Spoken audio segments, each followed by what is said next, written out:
and welcome.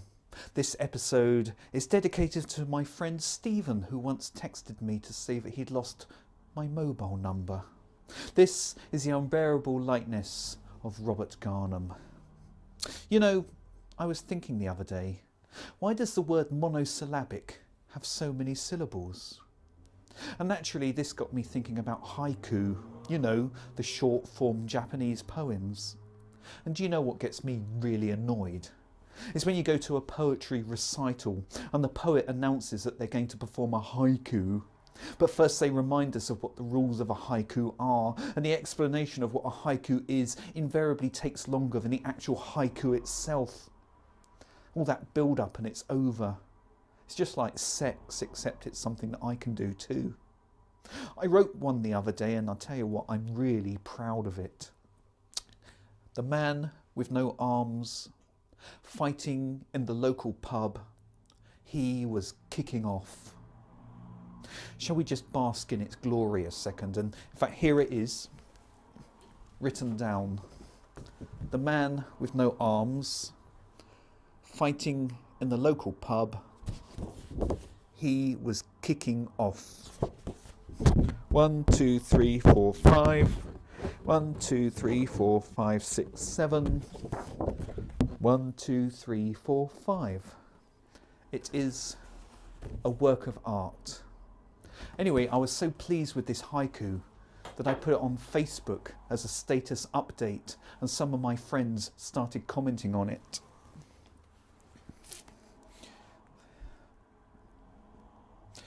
Edna, nice haiku. Stephen, great haiku. Gary, your limerick is missing 2 lines. Mike, like it mate, smiley face. Paul, love it, lol. Greg, great stuff, lol.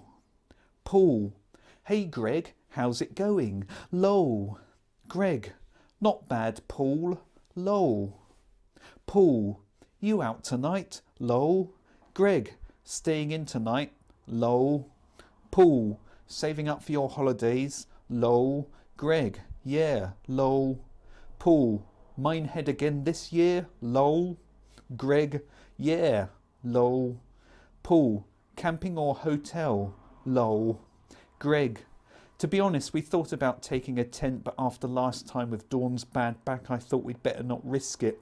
What with that and it being allergy season, you know she does suffer, the poor thing, so we booked into a nice hotel for the week, lol. Paul, lol. Greg, hey Robert Garnham, did you write this on an aircraft? Lol. Me, yes, as a matter of fact. Greg, then you're a member of the Mile Haiku Club. Lol. So this poem here doesn't have a title yet. It's just called Poem. Lusty gauges across the fuselage. Cramped in my 3rd class seat, I see him, we connect. Adrenaline and sexualized emotions fed by aviation diesel, flying motions, 2 strangers intercontinental pushing open the zigzag door of the toilet cubicle. You're cute. No, you're cute. Let's do this.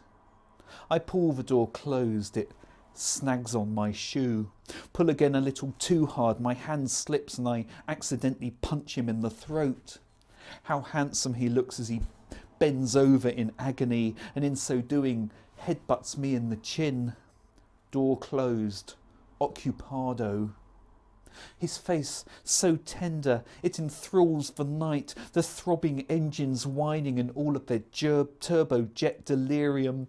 Passion fills the cubicle as I undo the buttons of his shirt, my elbows scraping against the paper towel dispenser. Ever so slyly he slips my t-shirt over my shoulders, steadying himself against the flush mechanism. The toilet swallows my belt. I take off my jeans and once again punch him in the throat.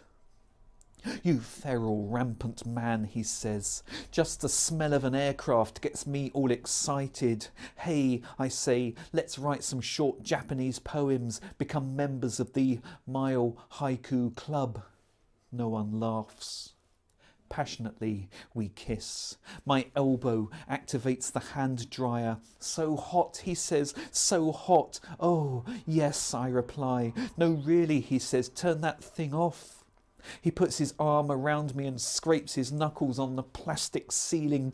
Jesus Christ, he yells. I activate the flush button again. He accidentally squirts hand soap all over the place. The hand dryer comes on again. Yet another flush. I bang my head against the bulkhead. He bangs his knees on the wall. The tap comes on, then goes off, goes on, goes off. Slippery and sluddy on the hand soap floor. I put my arm out to steady myself and the toilet roll unwinds. It's also devastatingly romantic. And then the turbulence starts. We oscillate amid the oscillations, steadying ourselves as air pockets rock our Boeing 767 like a salad of passion and a bowl of steamy lust drizzled with the vinaigrette of regret. Am I the only one, I say, who gets turned on by those little hand towels that the cabin crew give out? Yes, he says, more turbulence, shook up now with soapy suds and clumps of wet bog roll. Flush, hand dryer, tap on, tap off, one hand briefly trapped in the sanitary towel bin. Oh my God, he says, Stud Rocket Airlines Flight 147, you are cleared for takeoff. Oh my. We relax, lean back against the cubicle wall.